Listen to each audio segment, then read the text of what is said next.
This all started in those root training cups. But here we are just a few months later, and we're gonna take you over into the squash cage, let you see the results. We're about to introduce you to Godzilla.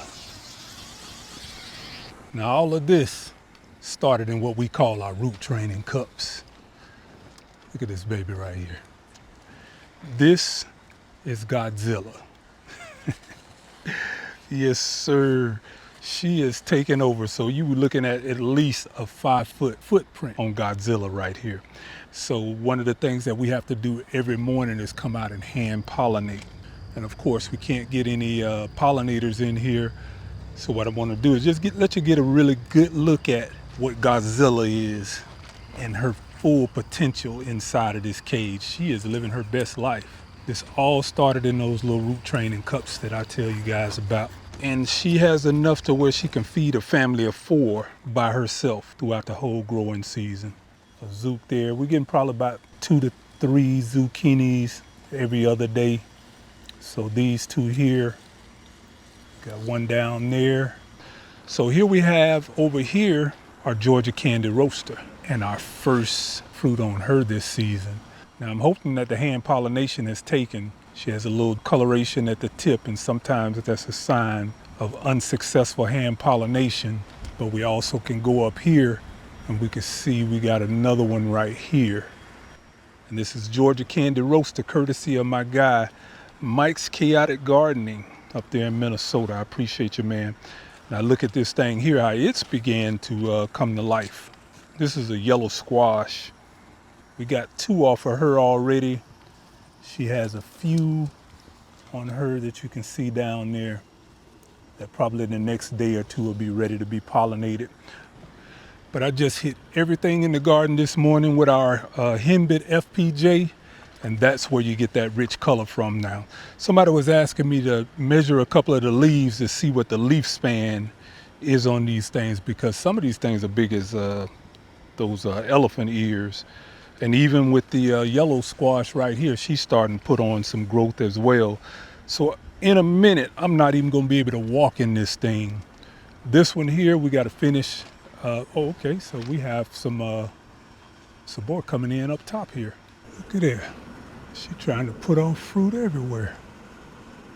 So we're definitely gonna have to get that trellis put in before this week. So what I'm gonna have is a trellis going all the way across here, and then it's going to go back down to the soil over there.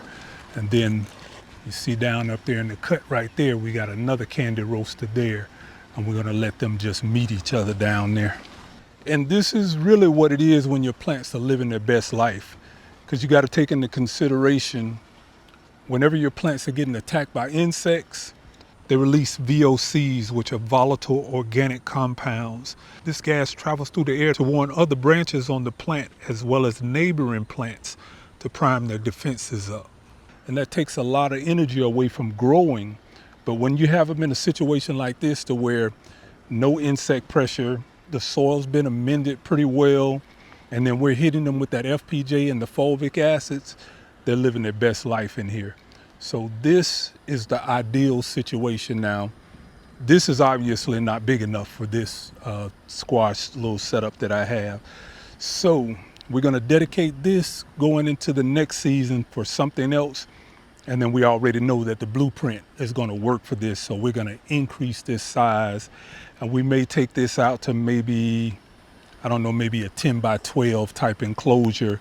We'll create something like a greenhouse or something of that nature, but I'm gonna take you somewhere and I'm gonna show you something that's really looking really nice right about now. And that is my Dwarf Orinoco bananas. This is the first right here. 1, 2, 3, 4 pups down there at the bottom. And I have a water reservoir on there, very similar to how I have on my root training cups to keep a little water down there. We are about to have some babies. Look at this thing here. This is where the flowers are coming from. I have some paint markers here where I was tracking the leaf count. So on the Dwarf Orinocos, you want to be anywhere from, I think they say maybe 30 to 40 leaves before that flag leaf will come out. And then you'll start seeing that flower. On regular bananas, they say somewhere around a 45 to 50 leaves. So what we want to be able to maintain at least 10 to 12 leaves on this in order for this thing to really produce. So those are some parameters that we want to follow to make sure that we're going to get this thing over the edge and get us some bananas. So let's see, how many leaves do we have all together? 1, 2, 3, 4, 5, 6, 7, 8, 9. Right now we only have like 9 on there because she's not going to produce any more leaves after that flag leaf. There's absolutely no way that we're going to be able to get these pups out of here right now, because to remove the pups right now would be cause some severe stress on the mother plant. So we're just going to have to deal with that as it is. But what we're going to do is we're going to go out here to our Mexican sunflower and we're going to create one of our FPJs, and we're going to start giving her a 5 to 7 day regimen of that potassium that Mexican sunflower kicks off. But that's going to be again in one of our FPJs. But I just wanted to show you guys the update on our dwarf Orinoco. She is finally putting on some fruit. Now down here, this is a Veinte coho. She has 2 pups down there. To my understanding, this is the fastest fruiting banana in the world. So it's said that the Veinte coho can produce bananas in less than 14 months. So I had this in the garage along with the dwarf Orinoco over the winter time. But I added some compost that I purchased off of Marketplace, and it knocked her down. So I think that compost was hot, and she didn't like that at all. But I thought she was done. Obviously not, because she bounced back.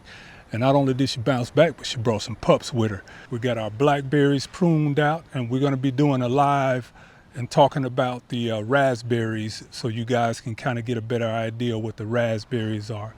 But going out here, this is what we've been feeding this banana. This is the potassium powerhouse right here. This is the Mexican sunflower, Tithonia diversifolia. Yes, sir. Now what we do is we top it, because we had 4 branches on here. I took one of the branches out, and then I propagated it and took it over here so we can go ahead and get another one going. But I also got 4 out of that one cutting. So this is one of the cuttings from that Mexican sunflower, Tithonia diversifolia, right here. And you can see right here, she's bushing out as well. That's one of the things I love doing with the Mexican sunflower, allowing them to bush out as opposed to growing all tall, 6, 7 feet. I'm gonna keep these things under 4 to 5 feet tall, and that is gonna be what keeps these things producing for me all season. The citrus is going crazy as well. This is our Ponderosa here, and she is loaded down. The Miwa kumquat took a beating over the winter break. She dropped all of her leaves, but she's bouncing back. We had to prop up our Eureka because she's getting so tall, she's starting to tip over every time we get a good wind going by. I mean, just everywhere you can look on this Eureka, she's putting off everywhere. And then we have this is an Arctic frost here. This is one of my other Ponderosas right here. You can see she's starting to get a little color to her. It's pretty nice size. The size of grapefruits. They get a little bigger than grapefruits, but that's the Ponderosa. And then out here, this thing is putting on some crazy growth. I just sprayed this down with our FPJ along with a little fulvic acid. And also in that, we had a little bit of our lactic acid bacteria. And what we're trying to do is harden this thing off as fast as we can, because again, this is where the insects like to attack, and this is where that citrus disease tends to take place, on these tips, on all of that new growth that we have down there. You even see down here, we got some new growth popping out down there.